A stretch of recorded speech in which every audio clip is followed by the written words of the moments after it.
नमस्कार। भारत, जिसे मंदिरों का देश कहा जाता है, 33 करोड़ देवी देवताओं की धरती, यहाँ कदम कदम पर देवी देवताओं का वास है।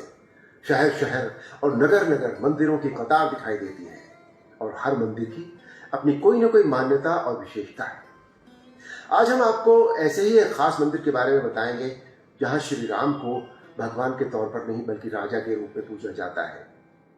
मध्य प्रदेश के टीकमगढ़ जिले के अंतर्गत आने वाले ओरछा का राजाराम मंदिर पूरी दुनिया में इकलौता ऐसा मंदिर है। यहाँ सूर्योदय के पूर्व और सूर्यास्त के पश्चात मध्य प्रदेश पुलिस के जवानों द्वारा राजाराम को सशस्त्र सलामी दी जाती है। ओरछाधीश के रूप में मानते हुए उन्हें हर रोज गार्ड ऑफ ऑनर दिया जाता है। ये मंदिर इसलिए भी विशेष है क्योंकि सिर्फ इसी मंदिर में राम जी का पूरा दरबार सजता है, जिसमें उनके साथ सीता जी, लक्ष्मण और हनुमान जी तो विराजमान हैं ही।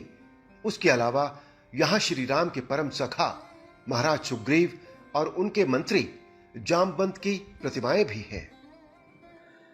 इसके पीछे जो कहानी है उसके अनुसार एक दिन ओरछा नरेश मधुकर शाह, जो कृष्ण भक्त भी थे, उन्होंने अपनी पत्नी कुंवरी गणेश से कृष्ण उपासना के इरादे से वृंदावन चलने को कहा, लेकिन महारानी राम भक्त थी, इसलिए उन्होंने वृंदावन जाने से मना कर दिया। क्रोध में आकर राजा ने उनसे कहा, यदि तुम इतनी राम भक्त हो तो जाकर अपने राम को ओरछा ले आओ। महारानी ने भी इस बात को हृदय पर ले लिया और अयोध्या पहुंचकर सरयू नदी के किनारे लक्ष्मण किले के पास अपनी कुटी बनाकर साधना आरंभ कर दी। अयोध्या में उन्हीं दिनों संत तुलसीदास भी साधना में लीन थे। महारानी उनके पास आशीर्वाद लेने के लिए गई। तुलसीदास जी का आशीर्वाद पाकर महारानी की आराधना और भी बढ़ती गई, लेकिन महारानी को कई महीनों तक राजाराम के दर्शन नहीं हुए। अंततः वो निराश होकर अपने प्राण त्यागने की मंशा से सरयू की मझधार में कूद पड़ी और गहराई में जाकर उन्हें राजाराम के दर्शन हुए। जब महारानी ने उनसे अयोध्या चलने का निवेदन किया तो राजाराम ने स्वीकार कर लिया, लेकिन उन्होंने इसके साथ 3 शर्तें भी रखी, जिनमें पहली शर्त थी कि यह यात्रा पैदल होगी, दूसरी शर्त यात्रा केवल पुष्य नक्षत्र में होगी और तीसरी शर्त राजाराम की मूर्ति जिस जगह रखी जाएगी वहां से फिर वो उठेगी नहीं बल्कि पूरी तरह स्थापित हो जाएगी। महारानी ने शर्तें मान ली और राजा को संदेश भेजा कि वो राजाराम को लेकर ओरछा आ रही हैं। राजा मधुकर शाह ने राजाराम की मूर्ति को स्थापित करने के लिए भव्य चतुर्भुज मंदिर का निर्माण कराया। जब महारानी ओरछा पहुंची तो उन्होंने यह मूर्ति अपने महल में रख दी और यह निश्चित हुआ कि शुभ मुहूर्त में मूर्ति को चतुर्भुज मंदिर में रखकर उसकी प्राण प्रतिष्ठा की जाएगी। लेकिन श्री राम की मूर्ति ने चतुर्भुज मंदिर में जाने से मना कर दिया। कहते हैं कि राम यहाँ बाल रूप में आए थे और अपनी मां का महल छोड़कर वो मंदिर में कैसे जा सकते थे, और तब से लेकर आज तक राम इसी महल में विराजमान है और उनके लिए बना भव्य और विशाल चतुर्भुज मंदिर आज भी वीरान पड़ा है। ये मंदिर आज भी मूर्ति विहीन है। एक और संयोग है कि जिस संवत 1631 में जिस दिन राजाराम का ओरछा में आगमन हुआ, संत तुलसीदास द्वारा उसी दिन रामचरितमानस का लेखन भी पूरा हुआ था।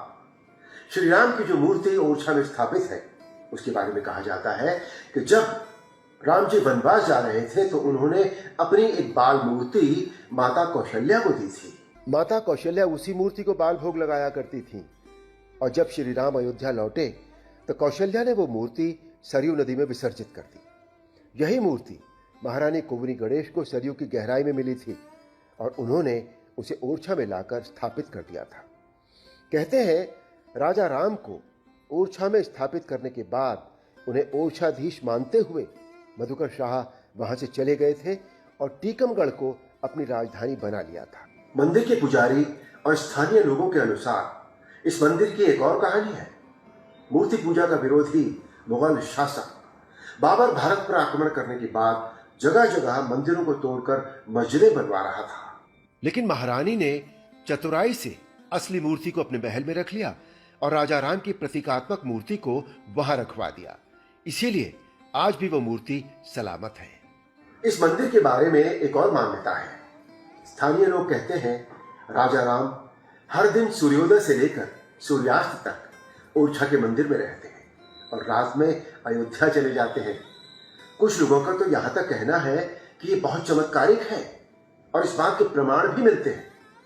ओरछा में हर साल राजा राम की विवाह पंचमी का उत्सव भी मनाया जाता है और ये इतना भव्य होता है कि लगभग 50,000 लोगों के लिए खाना बनाया जाता है। पूरे नगर को सजाया जाता है। दूर दूर से लोग इस उत्सव में शामिल होने के लिए आते हैं। राजा राम के विवाह के लिए पूरे ओरछा को सजाया जाता है। स्वयं वहां के बड़े प्रशासनिक अधिकारी वर और वधू पक्ष दोनों की तरफ से अपना दायित्व निभाते हैं। इस उत्सव के दौरान 5 दिनों के लिए राजा राम को मंदिर से बाहर लाकर परिसर में स्थित झूले में रखा जाता है, जहां वो अपनी प्रजा से मिलते हैं। फिर पूरे नगर में बैंड बाजों के साथ भव्य तरीके से उनकी बारात निकलती है और विवाह का समारोह संपन्न होता है। कहते हैं ओरछा में वाकई रामराज है और वहां अपराध बहुत कम होते हैं। हर साल देश विदेश से लगभग 1 लाख श्रद्धालु राजा राम के दर्शन करने के लिए ओरछा जाते हैं। ये बहुत अद्भुत मंदिर है। अगर आप अभी तक नहीं गए हैं तो एक बार अपने परिवार के साथ वहां जरूर जाइए। जय श्री राम।